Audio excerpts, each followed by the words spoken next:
자, 이제 윤석열 당선인이 이제 뭐 취임을 얼마 남겨두지 이제 않고 있는 상황인데 부동산 가격이 전반적으로 변동을 좀 이제 요동을 좀 치고 있는 좀 그런 양상이 좀 보이고 있다.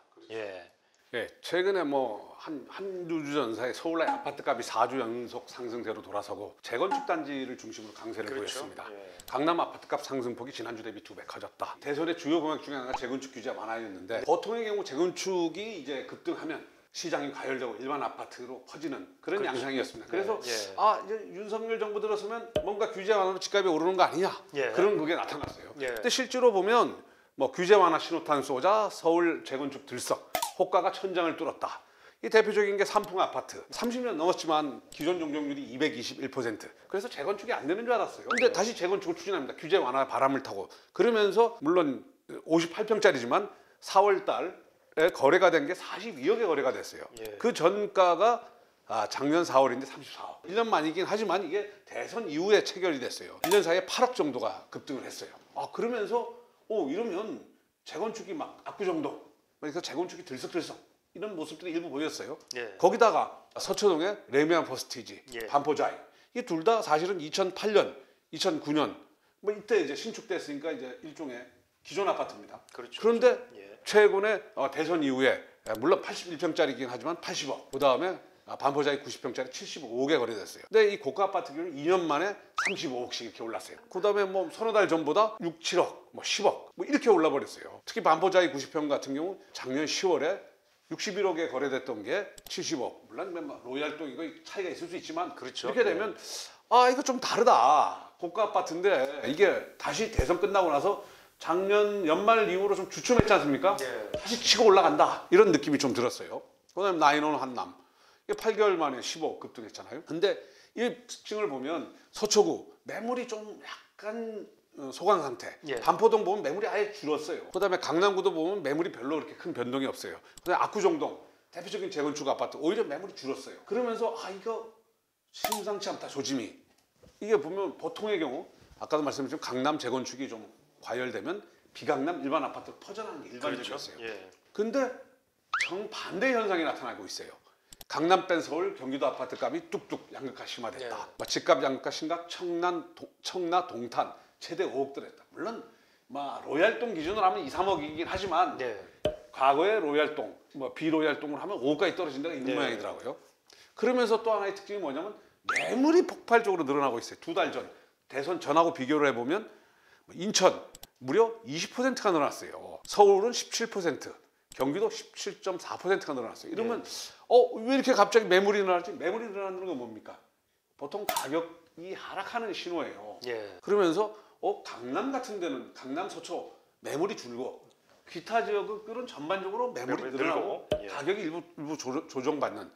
그러니까 과거에 좀 보기 드문 현상들이 나타나고 있어요. 그 다음에 6달 전 대비를 해보죠. 6달 전도 작년 10월, 11월 이때 보면 사실은 가격이 좀 이제 침체되는 초기였지 않았습니까? 근데 보면 그때에 대비해서 인천은 무려 38%의 매물이 늘어났어요.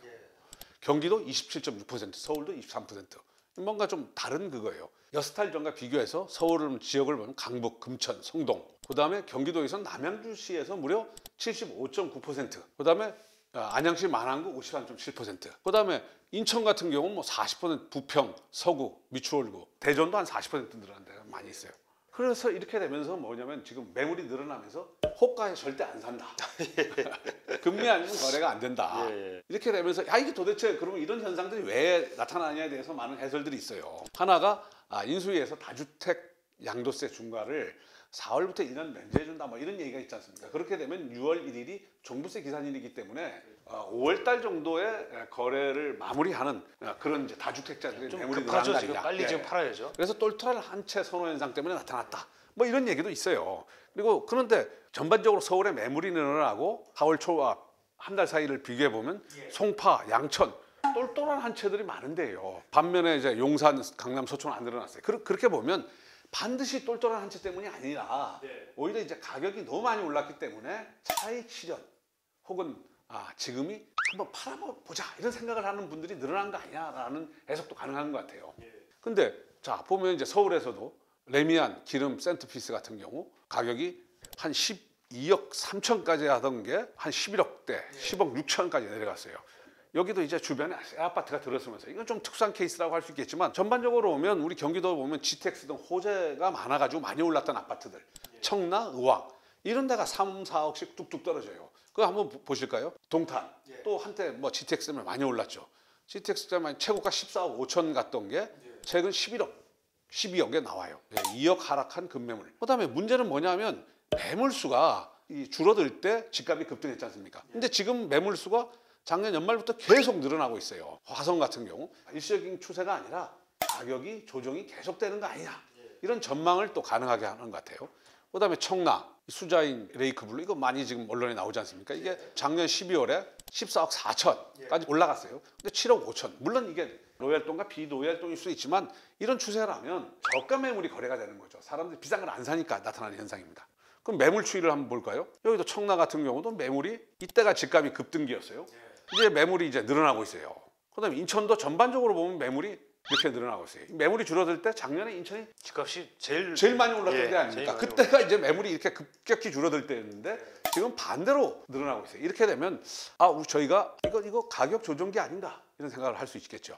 그다음에 또 하나 이제 일산에서 집값 많이 올랐던 킨텍스 꿈의 그린 이거 보면 작년에 11월에 14억 7천까지 갔는데 13억 거의 뭐 한 2억 가까이 떨어진 매물들 거래가 이루어졌어요. 자산신호도 작년에 많이 올랐죠. 많이 올랐죠. 그렇죠. 이게 작년 9억 8천까지 갔던 게 요즘 뭐 8억에도 매물이 나오고 있어요. 근데 이들 지역의 가격이 이렇게 뭔가 떨어진 지역들이 뭐 급매물이 나오는 것 같아요. 매물 자체가 남양주시도 보면 엄청 늘어났어요. 김포도 마찬가지고. 그러니까 수도권 지역의 강남, 서울도 마찬가지고 경기도도 마찬가지고 강남하고 일부 지역 빼고는 매물들이 늘어나고 있어요. 과천이 뭐 경기도의 제일 비싼 데 아닙니까? 매물이 늘어나고 있고 광명시도 지금 뭐 1, 2억씩 막 빠지고 있지 않습니까? 매물이 늘어나고 있어요. 이게 매물의 증가라는 게 뭐냐? 매물의 증가라는 건 결국은 우리가 과거에 보면 작년 매물이 급감하면서 집값이 폭등했지 않습니까? 그러면 매물이 증가하면서 가격이 떨어질 수가 있다. 하락의 가능성을 갖다가 예견해 주는 거죠. 그런데 또 하나 뭐냐면 재미있는 게 재건축 호재가 있는 지역은 매물이 별로 아니라요. 일산 동구 지금 신도시 재건축 얘기가 나오지 않습니까? 근데 매물이 약간 늘었지만 거의 전반적으로 일반적이에요. 성남 분당도 마찬가지입니다. 그러니까 그런 식으로 이제 이른바 고가 아파트, 강남의 고가 아파트. 그다음에 재건축 호재가 있는 데는 매물도 안 늘고 가격도 강세가 유지되는데 그 외 지역들은 매물이 급격히 증가하면서 가격이 일부 조정받는 현상이 나타나고 있습니다. 그런데 이거를 그럼 어떻게 해석할 것이냐? 결국 우리가 저는 여러 번 말씀드렸지만 결국 전보 스텝. 그러니까 미 연준이 지금 0.5%씩 금리를 올릴 것이다. 이런 전망이 나오면서 우리 결국은 금리가 올라가는 게 심리적으로 내가 이 집을 계속 사람들이 이제 힘겨루기를 하는 것 같아요. 집을 계속 오른다고 주장하시는 분도 있지만 또 반대로 금리 인상과 집값이 많이 올라서 가격이 조정받을 수 있다고 보시는 분들도 많은 것 같아요. 매물을 내놓는 게 당장 투매 현상은 아니고 이 정도 내가 가격을 받을 수 있으면 지금 파는 게 더 나한테 유리한 게 아닌가 이런 생각을 하는 분들이 많이 늘어났다는 거죠. 그다음에 아까 지난번에 말씀드렸지만 우리가 지금 집값이 너무 올랐어요. 그래서 서울에서 중위소득 구매 가능 아파트가 2017년에 16.5%였는데 지금 2.7%. 내가 정상적인 대출을 받아서 살 수 있는 그런 아파트가 우리 금리 수준에 비해서 너무 줄어드는 거예요. 그러니까 집을 살 수 있는 아주 우리가 소득도 양극화돼 있지 않습니까? 그래서 일부에서 아주 고가 아파트를 살 수 있지만 가능하면 그렇지 않은 경우도 있죠. 저희가 다시 한번 이 매물 수하고 한번 보시죠. 저금리 집값 폭등기 때 보면 매물이 상당 부분 줄어들었을 때예요. 2020년 6월부터 폭등 시작했지 않습니까? 그러니까 이게 지금 이 매물 급감이나 매물 급등 이것들은 하나의 어떤 전조 현상으로 볼 수 있는 거 아니냐라는 생각이 듭니다. 여기도 보면 이제 매물 증가와 가격 변동. 이게 보면 세종이 2000년도에 집값이 제일 폭등했던 지 44% 올랐죠. 2020년이요? 2020년. 그다음에 21년에 7월부터 집값이 하락하기 시작했습니다. 그때가 이때 매물이 본격적으로 늘어날 때가 하락기였습니다. 지금 매물 증가 속도로 보면 세종만큼 지금 이제 빠르게 늘어나고 있어요. 서울도 마찬가지고 경기도도 그렇고 인천은 뭐 더 지금 가파르죠. 대구도 집값 많이 올랐죠. 2021년에. 그러다가 작년 말부터 이제 하락세로 돌아섰는데 그 매물이 이제 급감한 시기부터 하락세로 돌아서는 거예요. 인천도 이제 매물수 이제 아주 늘어났죠. 작년에 2021년에 엄청나게 폭발적으로 줄면서 집값이 폭등했죠. 그러다가 지금 조정기에 들어갔습니다. 지금 매도자 동향도 약간 4월 이게 좀 대선 이후에 서울 같은 경우 매수 우위로 좀 올라갔었어요. 매수 위주가 높아지다가 강북 같은 경우는 약간 정체, 강남도 뭐 정체 상태고 6대 강역시 이미 하락세로 돌아왔었습니다. 일단 뭐 금리 변수가 가장 큰 것 같고, 그다음에 정책 변수라는 게 이제 재건축 규제 완화, 그다음에 6월 1일 종부세 부과일 이후에 그렇게 되면 사실은 다주택자들이 6월 1일이 지나버리면 팔아야 될 이유가 좀 줄어들어요. 예. 내년 여유가 생기죠. 여유가 생기니까. 예. 그다음에 뭐 또 하나가 뭐냐면 외부 충격이 있는데 글로벌 증시가 좀 급감하고 있지 않습니까? 그다음에 디플레이에서 인플레 시대로 그렇게 하면서 세계화의 붕괴, 우크라이나 사태, 개도국 41개국의 연쇄 디폴트 위기에 있다. 뭐 이런 보도도 나와 있어요. 이러면서 약간 우리가 단순하게 올해 뭐 어쨌든 집값이 오를 거야. 뭐 이런 어떤 낙관론도 좀 있었지 않습니까? 예. 뭐 윤석열 후보가 당선되자마자 그때는 재건축 그것 때문에 강남과 분당, 일산 뭐 이렇게 해서 좀 가격이 강하게 리딩을 해주고 다른 부분들이 좀 쫓아가는 거 아니냐? 대출 규제 완화도 풀어주면서 뭐 그런 기대감이 있었는데 약간 분위기가 바뀐 것 같아요 지금. 예, 그러니까 전반적인 분위기는 지금 뭐 지금 딱 말씀하신 눈치 보기 같기도 하고. 근데 이게 매물의 증가를 그 아까도 이제 말씀하셨지만 이게 약간 전조 증상인지 아니면 이게 가격이 떨어지면서 매물이 좀 나오는 건지 뭐 이런 부분들도 좀 보긴 봐야 될 것 같은데. 그러니까 아직은 사람들이 관심 많이 하는 것 같아요. 내가 이게 확실히 떨어진다라고 느끼면 사실은 거래를 할 텐데 지금은 던져보기 매물도 많이 나오는 것 같아요. 왜냐하면 그전에는 값이 오를 때는 매물을 그렇죠. 매수하는데 그래서 보통 더 매물이 더 없어지고 없어지면서 막 가격이 예, 오르는데 그렇죠. 지금이 고점 아닌가라고 생각하시는 분들이 있는 것 같아요. 그러니까 그야말로 긴가민가 하면서 약간 매물들 던져놔요. 그래놓고 예. 좀 고가에 내놓는데 이게 고가에 내놓은 건 거래가 안 되고 급매물로 한 1억 뭐 어디 경기도나 지금 뭐 어디 보면 좀 많이 떨어진 데를 보면 2억 뭐 이렇게 저가 매물들이 나오는 건 또 이게 더 오를 거야라고 믿는 분들은 또 사는 거죠. 그러니까 이렇게 지금 어떻게 보면 너무 불확실한 게 많은 것 같아요. 그런데 어쨌든 가장 확실한 건 뭐냐면 금리가 오르고 있다는 거. 그러니까 이제 지금 보신 것처럼 어찌 됐건 저찌 됐건 결국은 이제 그 윤석열 정부의 정책 중에서 그래도 가장 확실하게 지금 눈에 좀 보이는 일기 신도시의 재건축을 해주겠다라는 건 오늘도 또 이제 뭐 그 얘기가 나왔지만은 결국은 이제 이런 것들은 그럼 되는가 보다 하는 어떤 확실한 호재가 있는 지역은 지금 말씀하신 거 보니까 뭐 가격이 유지가 되거나 오히려 조금 오르고 매물도 이제 좀 안 나오는 이런 분위기. 반면에 나머지 지역들은 이제 지금 조금 이제 뭔가 분위기가 좀 심상치 않은. 근데 고가 아파트가 오르는 거는 일단 종부세가 일단 좀 완화가 되지 않습니까? 보유세.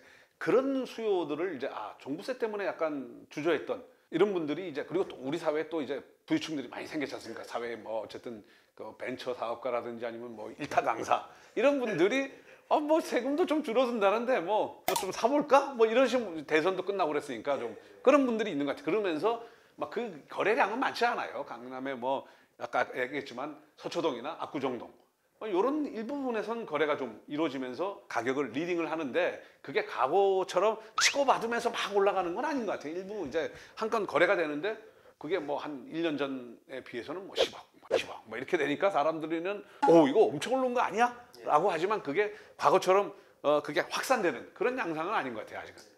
그러니까 어찌됐건 뭐 결론적으로 좀 보자면 5월 10일 이제 새 정부가 출범을 하고 그다음에 6월 1일 이제 종부세 과세 기준일이 지나고 나서 보면은 어떤 흐름이 좀 이렇게 명확하게 좀 그렇죠. 보이지 그렇게 되면 않을까. 이제 다주택자들이 판단을 하겠죠. 그렇죠. 예. 뭐 이제 매물을 다시 처리하고 나 보유할 거야. 뭐 하거나 뭐 아니면 이제 안 되겠다 이제는 해야 되겠다. 그다음에 뭐 아까 말씀드렸지만 2배 가까이 오른 지역들도 많으니까 거기에서 이제 집을 가지면 어떤 뭐 가령 무리하게 금리가 올라가는 때문에 이제 못 버티고 던지는 분들도 일부 나오기 시작하면 이제 그렇겠죠. 근데 아직은 뭔가 이제 오르는 거는 좀 힘들어지는 상황으로 점점 가고 있는 거 아닌가 지금 현재 상황으로 보면 일단 매물이라는 게 어느 순간에 이게 지금 저희가 그래프를 봤지만 쭉 이게 뭐 이렇게 막 내려가다 팍팍 올라가고 이렇게는 잘 아닌 것 같아요. 일정 정도 방향이 있는 것 같아요.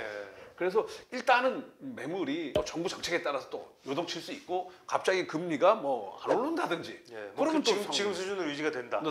그러면 사람들이 굳이 내가 뭐 팔 필요가 있을까? 뭐 이렇게 생각하시는 분도 있겠죠. 여튼 하여간 지금 말씀하시는 건 결국 이제 지역적 양극화 현상은 더 심해질 것 같다.